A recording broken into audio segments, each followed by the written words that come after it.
Grand Lille TV, l'info en continu.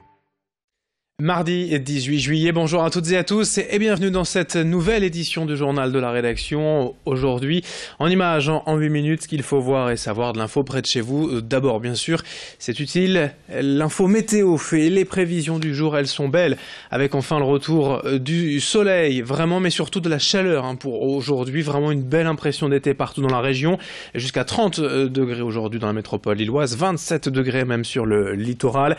Attention quand même, l'ambiance sera de plus en plus pesante en fin de journée, même orageuse certainement durant la nuit prochaine. On profitera quand même d'une très belle journée avant le retour d'une nouvelle dégradation demain, mercredi. Toutes les prévisions bien sûr à retrouver et juste après ce journal. Une première information d'abord dans cette édition pour évoquer les nouveautés du Zoo de Lille. Quelques mois après plusieurs réaménagements et sa réouverture payante au public, 77 000 personnes se sont baladées déjà dans les allées du zoo depuis ce printemps. Pour cet été, le parc propose 2 animations supplémentaires en plus du programme habituel. Tous les samedis matins jusqu'au 25 août, les visiteurs peuvent visiter les coulisses du zoo mais aussi assister et participer au repas de certains animaux. Des ateliers parents-enfants sont également proposés les mercredis matins et vendredis après-midi. L'idée est de décorer, de garnir une pastèque ou un melon surprise qui sera ensuite offert aux animaux. À chaque fois, il est obligatoire de réserver, évidemment, et les places sont limitées à la présentation de ces animations avec un des responsables du zoo à Lille au micro de Céline Huret. Visite des coulisses du zoo de Lille, c'est tous les samedis matins à 8h30 et 13h. On invite les visiteurs à découvrir le parc autrement, à rentrer là où on ne rentre pas habituellement. Donc on va jeter un œil aux cuisines, on va discuter avec notre cuisinier qui prépare les plats pour les animaux. On va découvrir ce qu'on appelle nous ici l'insect drive, c'est-à-dire un endroit où les soigneurs animaliers peuvent aller se servir en insectes vivants pour nourrir les animaux qui mangent des insectes. On va également voir la salle de soins de la vétérinaire, on va préparer certains plats pour les animaux et on va venir les disposer. Donc ici on est dans la volière immersive sous les tropiques, qui est notre grande nouveauté de l'année, qui a été inaugurée à la réouverture 2017. On est entouré d'oiseaux, donc d'ibis, de kariyama, une pénélope à gorge bleue juste ici. Et donc en fait, les gens qui participent à la visite des coulisses peuvent poser les plats et voir les oiseaux venir se nourrir à côté d'eux. Information également dans l'actualité régionale, c'est cette étude publiée récemment par l'INSEE quant à l'évolution des populations en France, région par région d'ici 2050. Le principal constat nous concernant, c'est que les Hauts-de-France passeront d'ici là de la 3e à la 5e place en termes de densité de population derrière la Nouvelle-Aquitaine et l'Occitanie. Nous serons alors 6 200 000 habitants dans la région. La population régionale augmente donc bel et bien dans les Hauts-de-France et elle augmentera moins vite tout de même que dans d'autres régions. La population des Hauts-de-France augmenterait ainsi jusqu'en 2050 de 4,3% contre 12,5% en France. Le chiffre est en fait fortement pénalisé par les mouvements migratoires défavorables à la région. Les Hauts-de-France resteront toutefois la 2e région la plus jeune. En 2050, toutefois, les personnes de plus de 65 ans commenceront bien à détrôner les moins de 20 ans. Explication donc avec le directeur régional de l'INSEE au micro de Xavier Silly. Ce que je peux dire dans la région aussi, on a 2 départements qui se distinguent un peu. D'abord le Nord qui est le département le plus peuplé de France et le 2e département qui est un peu atypique, toujours avec une croissance moindre que la moyenne régionale quand même. Dans nos 5 départements, c'est l'Oise qui bénéficie de sa proximité avec la région parisienne. Où là, il y a un certain nombre de personnes qui viennent s'y installer, parfois contraints parce qu'ils ne peuvent pas se loger en région parisienne parce que le foncier est très cher, mais pour d'autres, ils veulent avoir un cadre de vie qui leur permette de concilier à la fois du travail et un cadre de vie agréable, une maison à la campagne.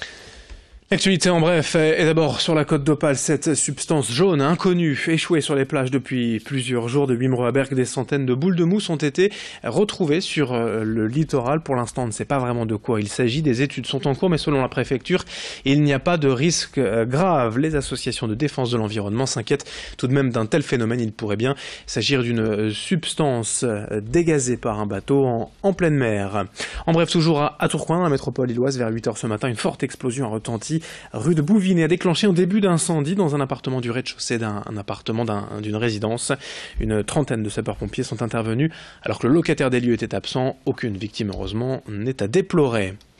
Dans l'actualité, et également après cette terrible histoire de voisinage à Los, près de Lille, le 30 janvier dernier, souvenez-vous, en plein après-midi, un père de famille avait été poignardé par un voisin. Ensuite, à une histoire de parking, un différend somme toute banal, l'homme avait succombé sur le trottoir sous les yeux de ses proches. Le meurtrier présumé, lui, avait été rapidement mis en examen et écroué, mais il vient d'être libéré début juillet. Une décision de justice jugée inadmissible par la famille de la victime, notamment par sa mère, qui dit que Gunay est allé et rencontré pour nous. C'est une simple place de stationnement qui a coûté la vie à Romain Truffin. En janvier dernier, ce père de famille, âgé de 29 ans, meurt suite à un coup de couteau donné à la carotide, sous les yeux de sa fille, âgée de 4 ans et demi au moment des faits. Après 5 mois de détention provisoire, le meurtrier présumé, un plombier de 53 ans, vient d'être remis en liberté. Une remise en liberté sous contrôle judiciaire qui a du mal à passer auprès de la mère de la victime. Je suis effondrée parce que j'arrive pas à comprendre qu'il soit remis en liberté au bout de 5 mois. La justice française, on tue un père de famille devant sa petite fille et puis 5 mois après, il est en liberté provisoire. J'ai l'impression que mon fils il est mort pour une deuxième fois en fait. On essaye de remonter tant bien que mal de cette situation et puis là, qu'on nous annonce qu'il est en liberté, tout est effondré quoi. Moi je peux pas comprendre. Ça pour moi c'est inadmissible. J'ai envie de dire au juge si c'était son fils, est-ce que la personne serait en liberté à l'heure actuelle? L'enquête devrait durer 18 mois et le procès n'aura pas lieu avant 2 voire 3 ans. En attendant, grâce aux réseaux sociaux, les proches de Romain sont parvenus à mobiliser et à rassembler divers témoignages. On a eu des témoignages du voisinage, une personne qui a réussi à contacter ma belle-fille pour dire que en fait, elle avait été 10 ans sa voisine et 10 ans de galère. Parce qu'en fait, c'est son trottoir, c'est sa place. On ne peut pas se garer devant sa maison apparemment. Je pense que pour faire le deuil de mon fils, j'ai besoin d'être présente au procès. Je pense que tant que le procès il n'y aura pas lieu, je n'arriverai pas à faire le deuil de mon fils. Le meurtrier présumé a reconnu les faits, mais assure avoir agi en situation de légitime défense. Après l'annonce de sa remise en liberté, Véronique et sa belle-fille attendent beaucoup du procès, indispensable selon elle à la reconstruction de la famille. Un procès, une affaire, un dossier que l'on suivra bien sûr prochainement dans notre antenne. Merci à vous d'avoir suivi cette édition. D'autres infos à suivre lors du prochain quart d'heure et tout de suite vos prévisions météo.